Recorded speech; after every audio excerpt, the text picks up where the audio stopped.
Good morning, counsel. Good morning. I'd like to reserve 2 minutes, please. Sure. My name is Tim Henkel. I'm co-counsel for the appellant Estoril, and may it please the court. Conducting a de novo review of the record in this case, this court should hold that the trial court erred in granting summary judgment when the association failed to satisfy its burden of proof that there was no genuine issue of material fact. This court should reverse the judgment, the award of attorney's fees, and remand so that the conflicting issues of fact can be resolved by a jury at a trial. Under Section 16.1, subsection C of the Master Covenants, which is the controlling contract document in this case, Estoril, which was considered the office lot owner under the Master Covenants, had a right to establish rules and regulations, including the right to charge reasonable use fees.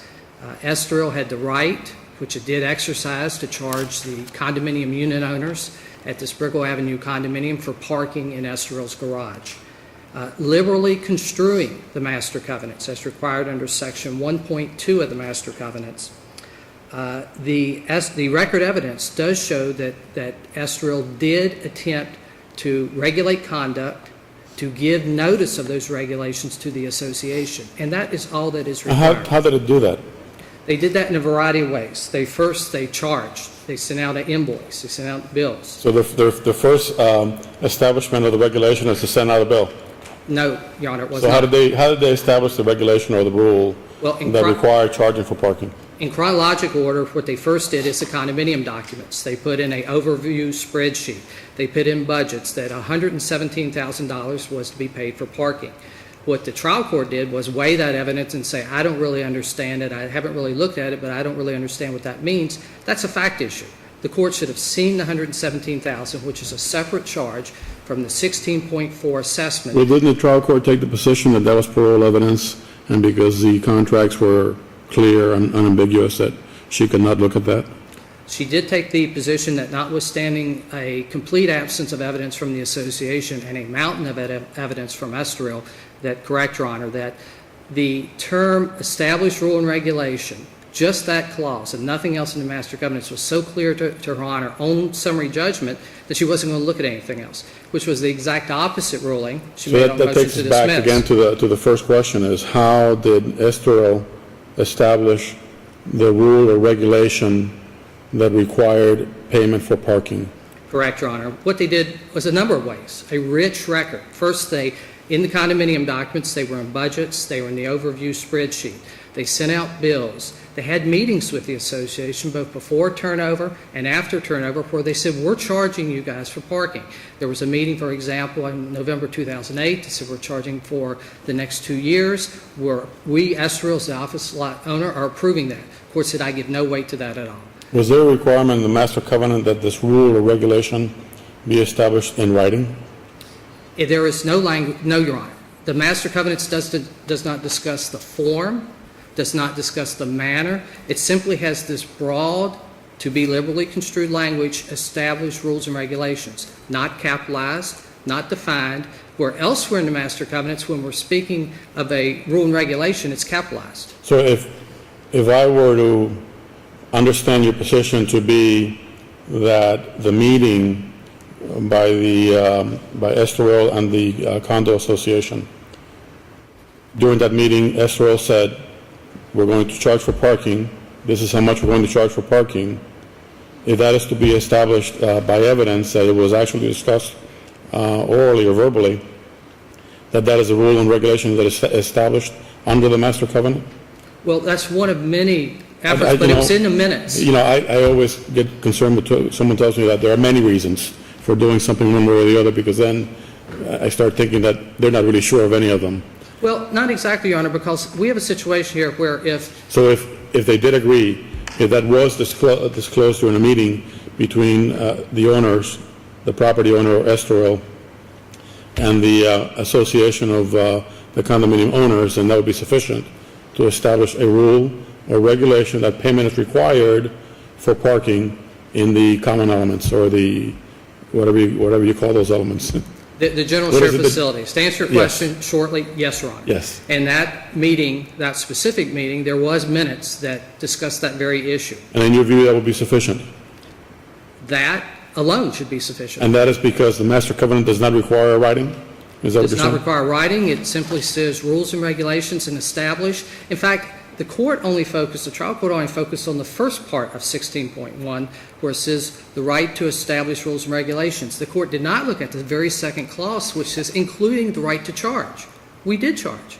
We sent out bills, we sent out budgets, we sent out overview spreadsheets, we had meetings, we did everything except have a piece of paper that says at the top rule and regulation, which nowhere in the master covenants does it say that that's required. I submit that if it was that clear that a piece of paper saying rule and regulation was needed, Estoril would have done exactly that. The trial court would not have struggled with this issue on the motion to dismiss and denied the association's motion to dismiss, finding that a course of conduct where you tried to charge the parking fee, gave notice to everybody, did it in writing, was still not sufficient, and denied the motion to dismiss. So let me ask you this. Whose duty is it to determine whether or not the rule or regulation was established? Is it the trial court by interpretation of the contract and the documents that result from the contract, or is it the jury's duty as a trial of fact? In this case, it's a jury's duty because the term established rules and regulations is vague, it's general, it's ambiguous. So the trial court should say, do you have anything that you did to try to charge this and to give notice to the association? If there's no evidence, it's the issue of law. Isn't contract interpretation the rule of the court? I apologize. Please repeat. Isn't contract interpretation the rule of the court? It is, Your Honor. So I don't understand why you would think it's a jury question. Well, the question is what does it mean to establish rule and regulation? We don't have a definition. It's not capitalized. There's no procedure, no form specified in the master covenants. So Estoril does everything except have a piece of paper at the very top. That's their whole argument. You don't have a piece of paper to show for prior to April 7th, 2011, so therefore you lose. And that's what the trial court held. Now, you also get into the second issue, which is we do now have a piece of paper. We have a piece of paper on April 7th, 2011. We adopted a retroactive rule and regulation. Absolutely. I don't buy that for 1 second. Well, Section 4.3, subsection D says you may. It doesn't. There are no express terms in the master covenant that allow you to retroactively apply a rule or regulation, in my view. The plain meaning of that does not suggest that the parties negotiated and agreed to a retroactive application of rules and regulations. I respect that, Your Honor. The language Estoril does rely on is in Section 4.3, subsection D, that says any rule and regulation so adopted by Estoril shall apply as if originally set forth in the master covenants. So your interpretation of that, if I understand it, is that you all could wait 20 years, and then after 20 years, you could send a notice to the owners that you are retroactively imposing a charge of $30,000 a year for parking. You now owe us each $600,000. That's not our position. Oh. But could you do that? I'm confused. If you take your interpretation to its logical extreme, That's not you could our not argument. do that. That's not our argument, and if you took our argument to the extreme, that's not the result. The argument is that we told you for years that you were charging you for parking. You're now saying that there's some formal document we need to memorialize that. We're giving you the document and say, for the last 5 years, we've been charging this. We put it in budgets. We gave you bills. It's not like you didn't know. Under your question, Judge Emis, I didn't know. Even if the master covenant said, I'm taking my limited rights, not absolute rights, my limited rights to enjoy the general shared facilities, subject to, subservient to Estoril's right to charge me for that. But that's a circuitous argument because it's premised on the idea that we already complied with the requirement of established rule regulation. Now we're simply formalizing it by a retroactive act, right? No, Your Honor, because If I understand you correct, your argument is we put you on notice every year. You knew what was going to happen every year. We told you this. So now you want something, okay, here it is in writing. You're not saying, I'm coming along 5 years later and saying, oh, guess what? For the last 5 years, we're charging you. Your argument is, for every year we've told you, you want something in writing, here it is. So it's not really a retroactive application is what you're saying. well, that is true, but it was in writing the prior years, too. It Right. wasn't like we just told you. We have a history, a rich factual history of many different acts where we put them on notice saying we're charging for parking. And it's different from the 16.4 assessment.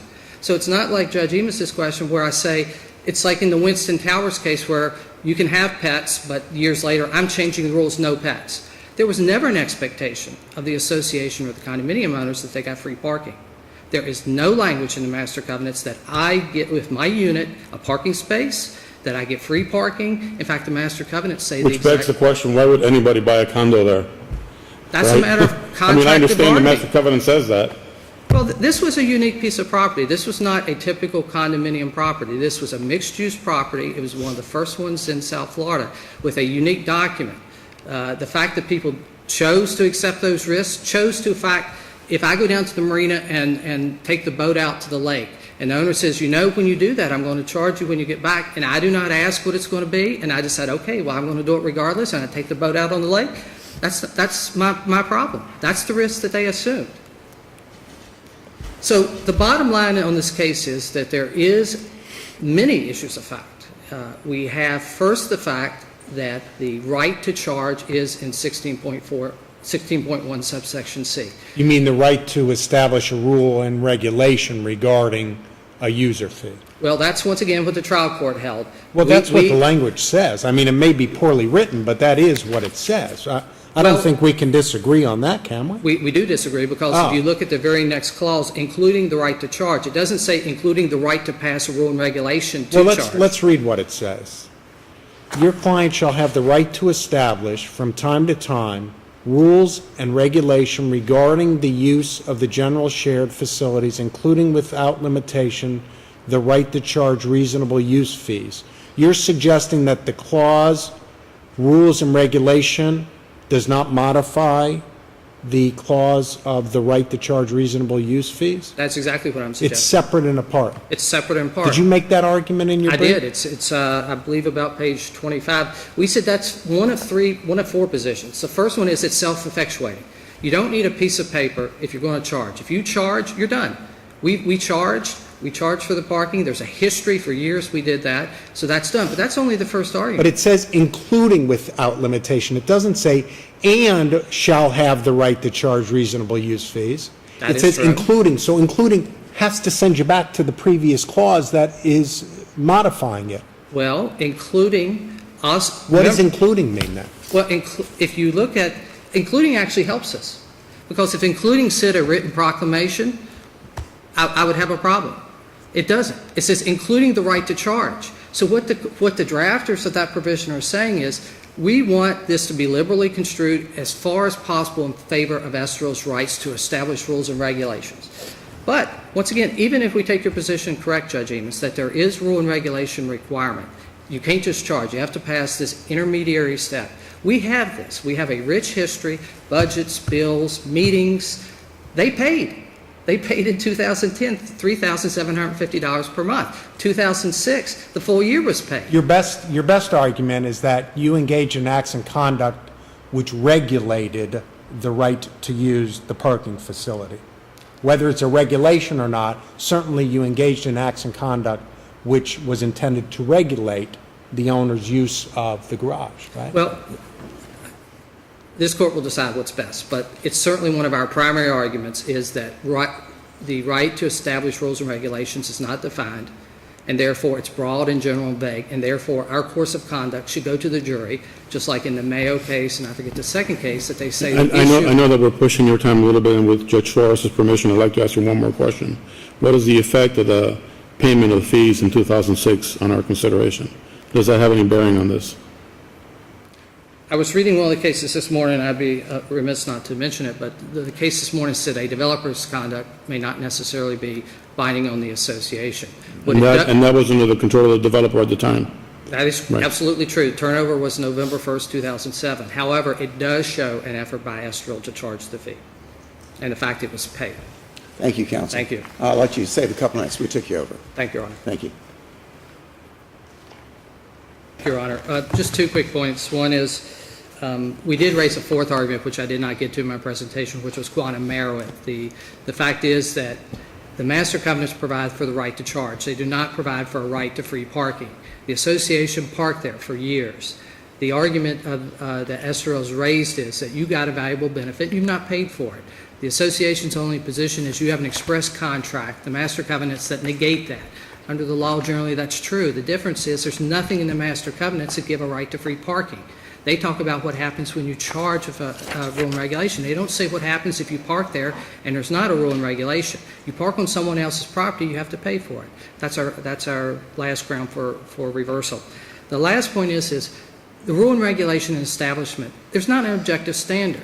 The trial court said at motion to dismiss, it's a back of a napkin. Summary judgment went the exact opposite. You got to have a formal piece of paper that says that. I'm Estoril. How do I know, do I fall on this side of the line or that side of the line? If I'm looking to charge my parking fee and I read the master covenants, where does it say I have to have a piece of paper that says rule and regulation at the top? It's Well, the just easy not thing there. to do to avoid all of this would have been to set up a rule and regulation and begin charging immediately. Which they Wouldn't did. I'm sorry? Which they did. They just don't have a piece of paper that says that. and exactly as Judge Ema said, they gave notice right when you purchased this property of what the rules were going to be, and people bought there. I would think with a dozen lawyers on each side that somebody would have figured out that setting up the rule and regulation would have been the easy way to avoid years of litigation. But you don't have to answer that. Thank you, counsel. Thank you for your time. Thank We you ask both. that you reverse and on attorney's fees as well. Thank you. Thank you.